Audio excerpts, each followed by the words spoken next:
Before I start this isometric drawing, I want to do one last dimension here that I forgot to put on. You can see I have all the other dimensions on here. The last one is the 3/4 drill, 3 holes. The best way to do that is going to be Q leader. So QL, enter. Specify your first point, and if it's going to snap on you, because you want to get it right about here, 45 degrees, you can turn your O snap off temporarily. Zoom in a little bit, get the correct point, drag this out, and then over just a little bit. The text size is going to be 0.125. That's 1/8 of an inch. Hit enter. Then type in what you want it to say. In this case, it says 3/4 drill, 3 holes, and hit enter twice. To get it all on one line and not stacked like this, I'm going to double click it, and I'm going to drag this over so it's all on one line. And then I can hit close text editor. So that takes care of the 3 views. I have all my dimensions on here, so I'm now ready for the isometric. So again, make sure you have your packet out so we can look at that. And also, before you start, make sure that you switch your grid to isometric. So I have to click the ISO draft button, and see how it changed my cursor and my grid. You can always double check it here in the settings too. Make sure it's set to isometric. Hit OK. And the other thing is you want to have ortho turned on. That's going to help you keep the line straight and then in the correct direction. So I'm going to turn ortho on. And now I'm ready to start this. I'm going to turn my construction lines back on. And I'm going to do this kind of up over here, and I'll move it in when I'm done. If you want to see really quick how I'm going to start this, I'm going to ignore all the curves. If you see the red part of this, that's what I want to do. So I'm basically drawing this without the curves and circles on there. So when I'm doing it, I'm going to make this 3 inches. 3 inches across. I'm going to go up 1 5/16, and 2 inches will be my depth. So basically the depth dimension will stay the same, but this is going to be 3, and that's going to be 1 5/16 because we're going to add the circles to it, as you can see here. Okay, so I'm going to start. I'm going to go this way, 3. Enter. And I can go up. The base of this is a 1/2 inch. Okay, so it's just a 1/2 inch thick. So I'm going to go up a 1/2 inch, back over 3, and then down a 1/2 inch. Turn my O snap back on too. All right, the depth of it is 2, so I got to click here. Now it won't let me go back this direction, so I got to do Control E, and I'm going to type in 2.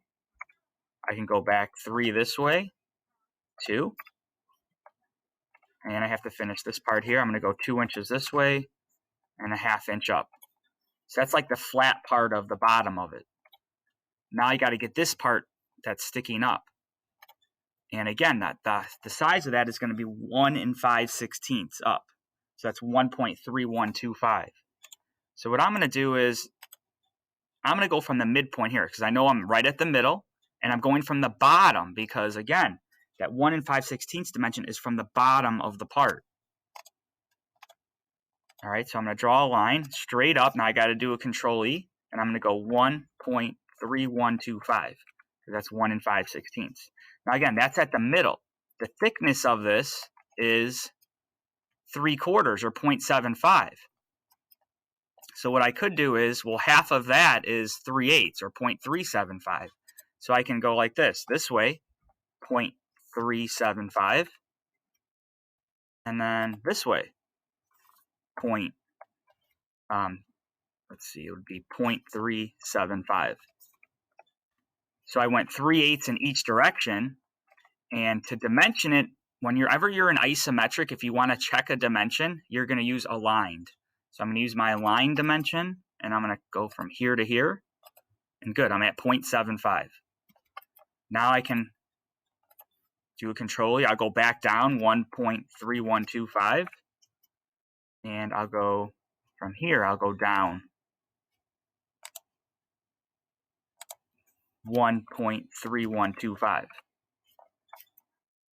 And then now I got to go across the 2 inch dimension. So I'm going to go this way, Let's see, go this way, Control E, 2 inches. Now this way I'm already at the end, so I'm going to go 0.75 and back 2 inches. You can kind of see how this is shaping up here. And here I'll go from this point right here. I'll go over 2 inches and then connect it. All right, so you can kind of see where I'm going at. You'll notice I have to clean up that box a little bit because there's some lines there that I don't need. For instance, I don't need this anymore. I'm going to trim. I'm going to do TR, enter, enter, and now everything that I click can be trimmed.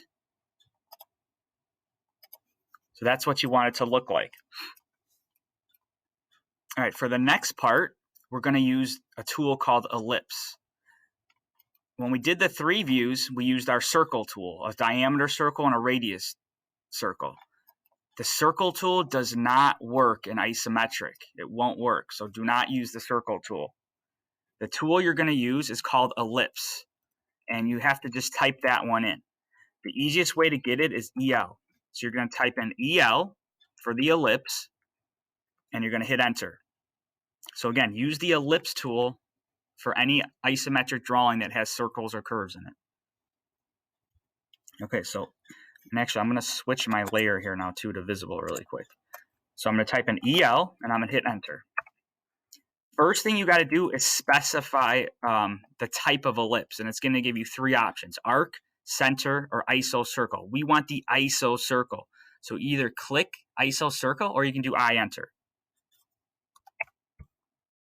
And you specify the center point, and I'm going to do this one right here. And then we're going to do the radius, and I know the radius is 1 inch. So again, those are 1 inch radiuses. And hit enter. All right. Now the inside circle is the 0.75 diameter. So I'm going to do the same thing, except I need to switch it to diameter. So EL enter, I enter. Now it's going to say specify. Oh, first we got to set our center point. Then it's going to ask me for a radius. Well, I don't want a radius. So notice we can switch it to diameter by clicking right here or de-enter. Now I can type in 0.75. And I will have to trim off the back half of that big circle. So TR enter. I'm going to keep this purple line. Hit enter, and I can trim off the back half of it. All right, I'm going to do the same thing for this back part over here. So EL enter. I enter. Specify my center point, and that's going to be a 1 inch radius. EL enter. I enter. Specify my center point. Now that's the diameter, so I got to switch it to diameter by clicking D, hit enter, and that one's 0.75. Same thing, we need to trim off the back half of that big circle. Now the top one, no different, except we're going to have to do a Control E because we don't want it flat. So watch this. So EL enter, I enter, I specify my center point. Now notice, see how it's going to be flat? Well, watch when I do Control E, see Control E flips it to the 3 different planes. So I want this one, this vertical one. It's still a 1 inch radius. And I got to do that one more time for the little one. So EL enter, I enter, specify my center point, and that's going to be D enter for diameter, 0.75. So you just got to make sure you're clicking the right center point, which is the midpoint of these lines. Let's trim off the bottom half of the big one. Now I could do that again for the bottoms and the back, or I could copy. The easiest way to do it is to probably copy this. So what I can do is click this big circle or curve, and I can do a CO for copy or click the copy tool. Now the base point is important. The base point is your starting point. So we want to start at the top and we want to end at the bottom. And there's that. So let's do that for the back here. So CO for copy. Click the one I want to copy, hit enter. Base point's going to be at the start, and then we're going to end it at the bottom. Notice we will have to clean it up a little bit. So I'll do that right now, actually. And before you start cleaning it up, there's one last little line you have to draw right here. Before you draw that line, make sure that quadrant is turned on. Again, these are the 8 O snaps that you should have turned on. Quadrant needs to be turned on to connect this. So I'm going to grab a line. Quadrant is the diamond shape. So I want to draw a line diamond to diamond. And then back here, same thing, diamond to diamond. Now I'm going to clean this up a little bit. So I'm going to do a TR, enter, enter, and I want to get rid of this, and I want to get rid of that. And over here, I want to get rid of, let's see, this, and that. So that was a TR, enter, enter to be able to trim it all at once. Now I got to do this back part of this one. So I'm going to copy it again. So I'll select the one I want. I can click the copy tool. Base point's going to be right here. Now be careful when you move it over. You want to zoom in so you get the correct point. We want to copy it right there. I'm going to zoom out a little bit. Hit escape. I need to draw a line here. Quadrant to quadrant. Hit escape. And I need to trim. So TR, enter, enter. I'm going to get rid of this. And actually, I'm not going to see this. This part here is going to be hidden behind, so I can get rid of that. Even this circle, I won't see all of this circle. So I'm going to get rid of this. I'm going to get rid of this. This, zoom in here a little bit, and that. So you're only seeing that part of the circle. And even right here, I got to get rid of this little part right there. So I'm going to select it. It looks like it's selecting the whole thing, but if you just hit delete, it should only delete that part. All right, let's turn off the construction lines just to see kind of what we got. And you'll notice I still have to go over. Or I can just do this. I can click this line. I can click this. Click on the ones you want to keep. I think that's all of them. And now all I have to do is switch the layer from construction to visible. Now if we turn off the construction line, hopefully we're good to go. Okay, see, I just forgot that last one right there. So I'm just going to connect that myself. And actually, I also need to connect this line right here. So that's what your finished isometric drawing should look like. So again, notice how we started with the upside down small T box and added the curves and circles to it.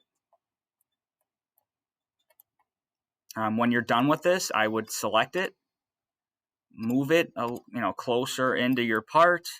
If you have to turn off your ortho and snap to do that, you can. I'm going to move it a little bit closer. That looks pretty good. I'm going to set this one on ANSI landscape. And I'm going to set it up as half scale.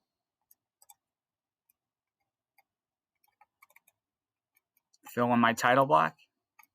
And this bearing drawing will be finished.